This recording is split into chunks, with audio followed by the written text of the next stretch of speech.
Hi, Mr. Carl. Thank you for your time today. So maybe firstly, you'd just like to introduce yourself. With pleasure. My name's Bob Carr. I was the Premier of New South Wales, Australia. Chinese would talk about that position as State Governor. I was Foreign Minister of Australia, and right now I am Director of a think tank devoted to the Australia-China relationship.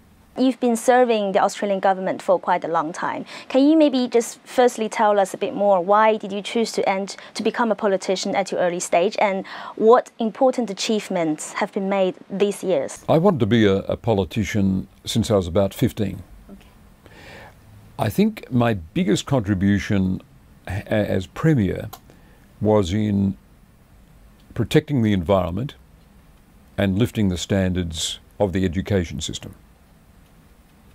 As Foreign Minister, I think elevating our relationship with China was my most important achievement. Yeah. As Premier, I was able to save a lot of the state's environment. I created 350 new national parks. We protected the coastline. My government introduced the world's first carbon trading scheme in January 2003. I regard climate change as the biggest challenge we face as a world. And then on education, we enhanced the literacy of students in the school system. And we focused on helping youngsters who had fallen behind other kids in the class catch up by giving them intensive tuition with a special literacy teacher. But we also ran the Sydney 2000 Olympics. I know how big the Beijing Olympics were in 2008. We were very proud of the Sydney Olympics 8 years earlier, and it was my government that staged those Olympic Games.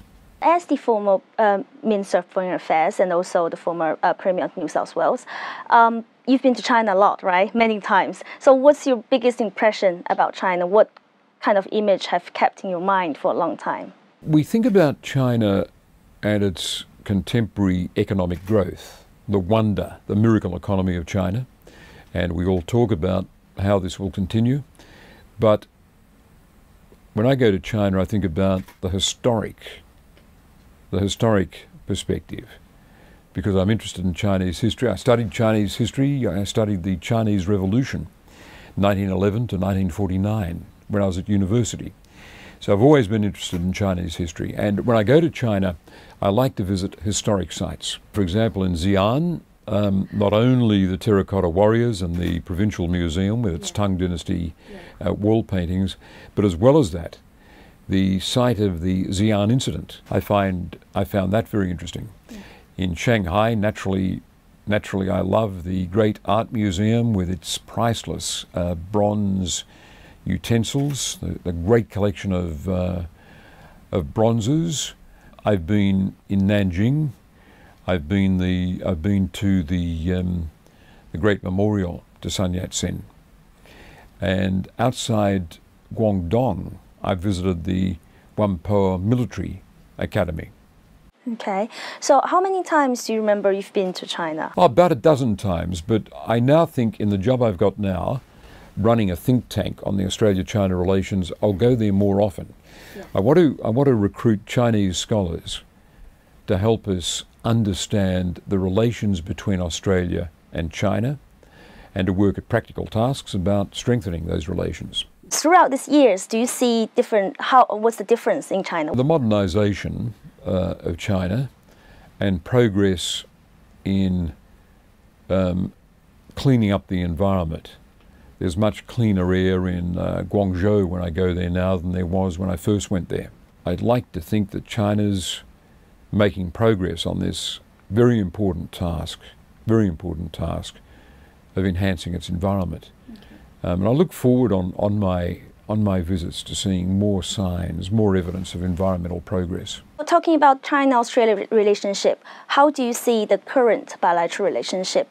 I think after President Xi's recent visit and after the signing of the Free Trade Agreement, after the President's speech to the Australian Parliament, relations are very, very good. I think the challenge for Australia is to continue to be carefully neutral We value our neutrality, and we think it's in Australia's interest, and the majority of Australians support Australia being strictly neutral. So with this newly set up more comprehensive strategic partnership, what is the most important impact do you think it has on Australia, maybe in the coming few years? I think more coordination between Australia and China in making foreign policy. I think we can move to more, and this is work my institute will do, more defence cooperation, sharing perspectives on Southeast Asia and the South Pacific. Okay. Maybe let's talk about ACRI a bit more. So why did you decide to accept the invitation from UTS to lead this Australia-China Relationship Institute? The re-emergence of China to great power status is a very dramatic story of our time.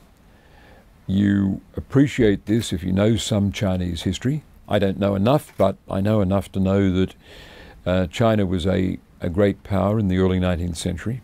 I think being at this think tank, looking at the Australia-China relationship, is an opportunity to see up close how China's character is changing domestically and how its international behaviour is changing as well over the years ahead. So tell us a bit more about your current job. What's your main focus? Any particular important projects going on? A number of projects. We're exploring that matter of more defence cooperation between Australia and China. We'd like that to take place.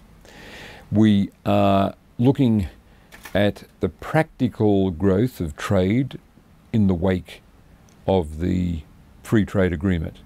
What does it mean for Australian beef, for example, live cattle exports? We're looking at how we can get more Australian students at school and at university to study Mandarin. How do you see the future direction of this institution goes? I think it should go very well. We have a visit this week in Sydney of the Secretary-General of the Boao Forum, and I think Ambassador Joe will discuss with us ideas for our institute cooperating with Boao, and a lot of Australian companies, senior people, are very interested in that forum. So maybe at last, you have any comments on Australia-China relationship, any like the future direction, what you see? I think they can only grow stronger. I'm very positive and I'm very optimistic. Thank you. Thank you, Mandy. Thanks for your time.